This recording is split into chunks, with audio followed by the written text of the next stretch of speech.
Hey guys, welcome back to the Fulco. Today is going to be a difficult video for obvious reasons. Tottenham Hotspur versus Ipswich Town yesterday was a game after coming off a bad week in the Europa League or a bad performance in the Europa League. Tottenham fans going into the weekend were maybe not hopeful. If you're a Tottenham fan, you know that Dr. Tottenham is always around the corner. But I think given the performance that we put out there in midweek and the opposition that we were facing, the disappointment of Sunday is going to linger for a long time.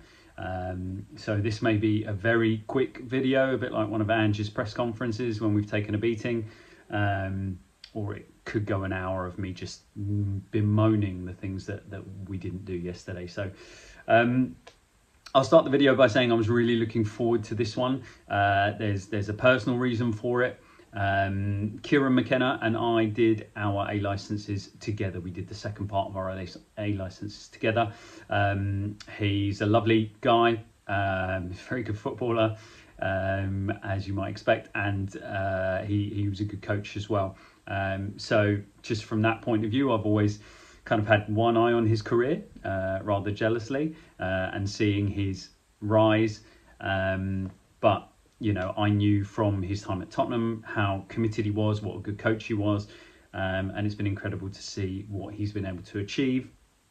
He was given the keys to the big job at Ipswich, and he's taken them up the divisions, and absolutely delighted for him.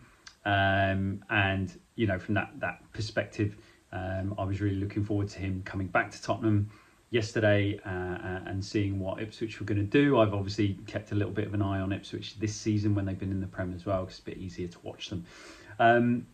But what was the only guarantee with a former Tottenham coach returning to the club, 2 decades plus of Ipswich not winning a top flight game, 22 years between Tottenham facing Ipswich Town, all of the stats, everything was lined up so that this Tottenham team could capitulate and roll over and produce A, the performance, and B, then get the result that was deserved off the back of that performance. And I mean, yesterday, coming back after the game, and I was angry, really, really angry. And I thought, okay, I'll do everything I can to kind of put my thoughts in order and analyse it and then try and watch it back, which I haven't had a chance to do. I didn't want to. I didn't want to sit down and watch it. I didn't want to sit down last night and watch Match of the Day 2.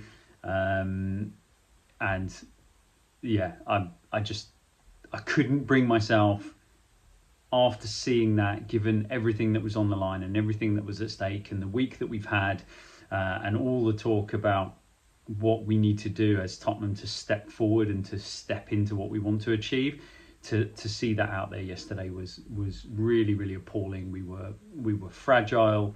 We didn't look committed. Yes, we looked tired. I think all across the pitch, players looked tired. They looked a bit jaded, but there's still no real excuse for the way that team came out. And I certainly don't want any talk about crowd and how subdued the crowd was. It's the crowd's job.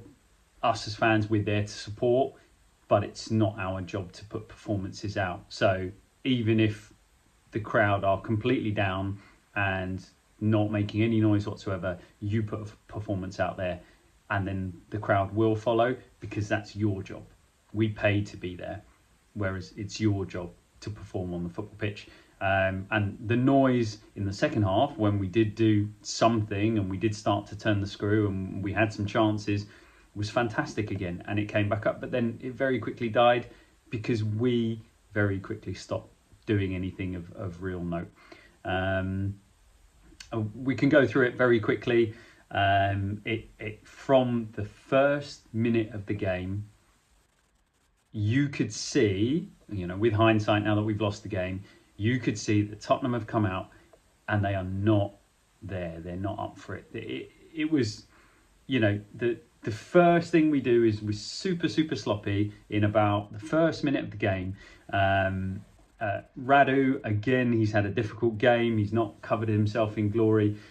We're up high, and I think they spin a massive loop ball towards the channel, and Radu could have done anything he wanted with it, to be honest with you. He could have brought it down. He wasn't under that much pressure, but he's not aware of his surroundings, and that was true in midweek as well. Awful header for a player who's, you know, very good in the air, very aggressive, very dominant. Awful header, kind of spins off his top knot up, and then he goes for it, and, you know, I think it's Hutchinson maybe on the wing who's rapid, gets in there, beats him to the touch, you know, played forward, and you know, they get a chance. I think it's a Burgess header maybe, but from that second I just had a sinking feeling. Sometimes you just feel it. You feel all of those things, all the fears you have as a Tottenham fan going into the game are crystallised into that one moment, and you think to yourself, oh dear, it's going to be one of those days, isn't it? We've got the chance to go as high as third. Lots of the other results went our way. We've got a chance to go as high as third. We've got an international break coming. So if it's a really poor performance, we're going to be stewing on it for 2 weeks. And you know, it's typical Tottenham. Really, really weak mentality, lack of leadership, lack of quality, you know, lack of conviction. Very few players came out in this game with very much credit, and I get it. They're tired, you know, you fly back in, you arrive early hours of Friday morning, your sleep is disrupted, you've not got a training session in between, you know, you've basically got a recovery day, a couple of recovery days, and a bit of a tactical session on Saturday before playing. I get that, but it still doesn't excuse it. It doesn't excuse it. There were enough players who were fresh, there were enough players who didn't get used, and you can't blame a late night flying back in and staying at the lodge, you know, through to, you know, Friday through to Saturday. I don't care. Like, you've got to do better. I'm absolutely steaming. It's really, really hard to analyse this technically and tactically when the answer to the question is we were really poor. That's the answer to this. In fairness, if I think back to it, we had a chance. I think we had the Son cross was immediately after that, and so there was almost this little bump. There was almost a little Son cuts inside, plays the ball through, and Brennan Johnson gets a touch on it and just goes wide of the post, and you're thinking, oh, okay, maybe. But then the wheels fell off. From there, I think Solanke had he did some good hold-up play, had a ball into chest, managed to bring it down a couple of touches, get a shot away, but it wasn't a great chance, a really difficult chance. He did well, and then like the goal comes, and like defensively, absolutely all over the place. I mean, no issue whatsoever on that right hand side. Nobody getting there, nobody closing down the cross, huge spaces. You know, they Ipswich had played the ball forward, nice cut ball from Delap that wasn't expected, that drew in the doggy and narrowed him. Son doesn't have the defensive instinct to read that and to get back into a defensive position on Delap's right shoulder, and then two players come into that right back area, and you know, Udoghi's effectively, he's a sitting duck. He can't commit, he can't do anything. They've got loads of time to tee it up amongst themselves and cross the ball in. I think Delap challenges for the ball against Romero. Romero does well. He makes first contact. It's a big physical challenge, but because of the contact on him, he doesn't clear the ball. It flicks on into the box. And then, as ever, Porro, Johnson, in the same way that Udoghi, Son down the other side is really weak defensively, they're even worse on that right-hand side. Just no instincts, both kind of staring at each other with the ball neatly dropping to Smodics in the middle, and nobody willing to run towards it and take a boot in the face. If you don't want it and the other player wants it, that's at this level, that's what you get, and a really good finish, and you know, get what you deserve at that. There really wasn't that much risk. And once that ball came in, you've got to start reacting. You've got to start thinking as that ball comes in, where are my risks? Where are my spaces? Where are the players who could cause a problem? Because Ipswich hadn't loaded the box. It's not like they had 7 players inside the box. They only had a couple of players inside the box. And so all we need to do is fill spaces so that we're in good positions to affect where that ball may drop from a situation that you can't read. You can't read where the first contact's going to go until it happens. We don't do it, and then we don't commit. Porro doesn't commit to running towards him as he's doing it. Try and take the foul. Try and get in there and get kicked and get yourself a foul, because you will get it if you get kicked. And Johnson similarly doesn't try and step right on him or flick the ball away or do anything. And, you know, lack of bravery, lack of conviction. 1-0. Okay, we're all thinking, oh, 1-0, typical, that's what we do at Tottenham. We concede the first goal and then we come rallying back. We did not. We did not. We compounded on it. There was, I think it was, again, a transitional phase of play. They worked the ball into midfield.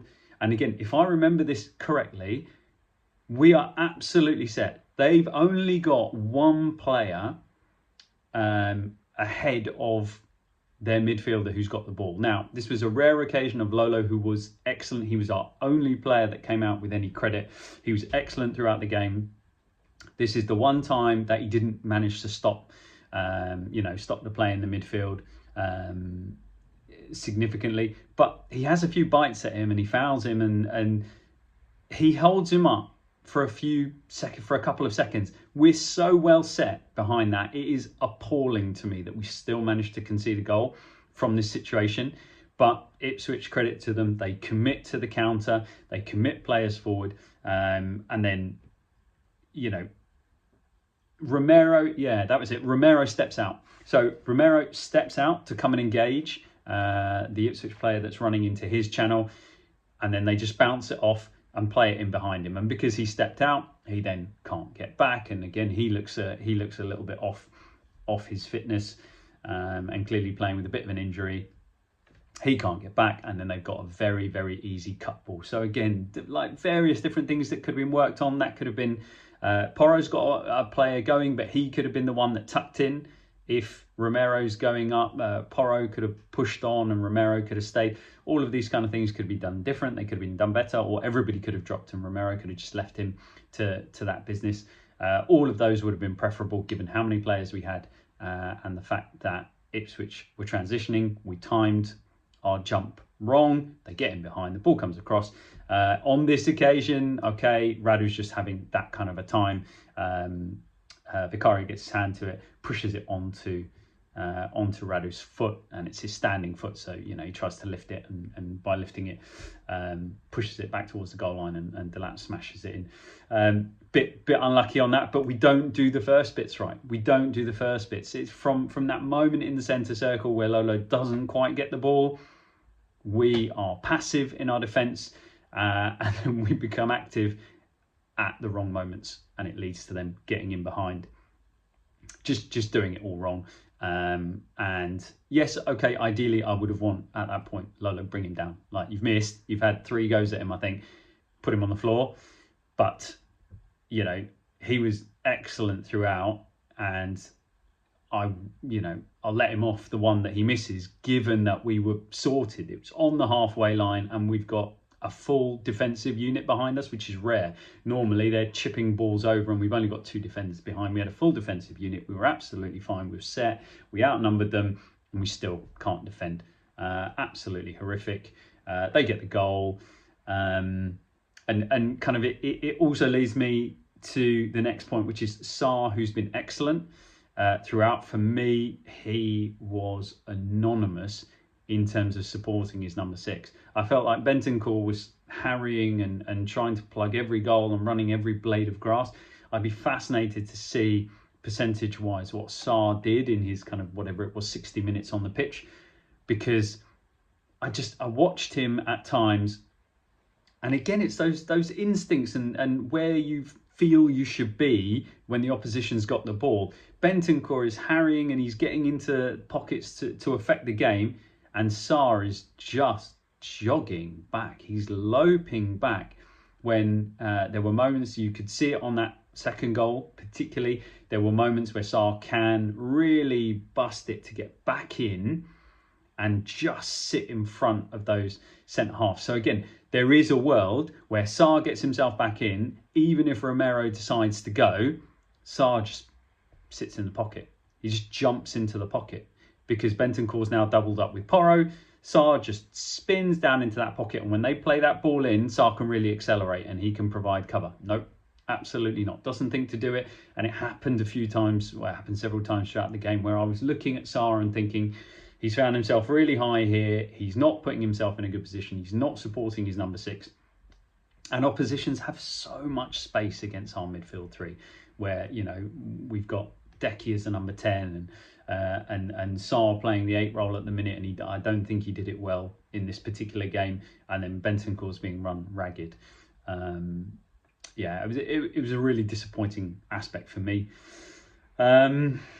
We come out in the second half.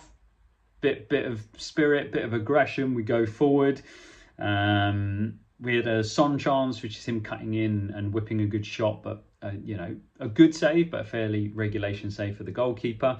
Then we have the disallowed goal. Solanke is unlucky because, you know, the ball kind of chips up onto his hand. If it just chips up into the midriff of the opposition player, then it's 2-1 and it's early in the half and we're going forward.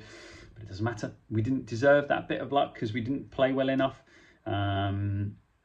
Porro, who I thought was really, really poor, again, in possession, just like he was in Turkey in midweek.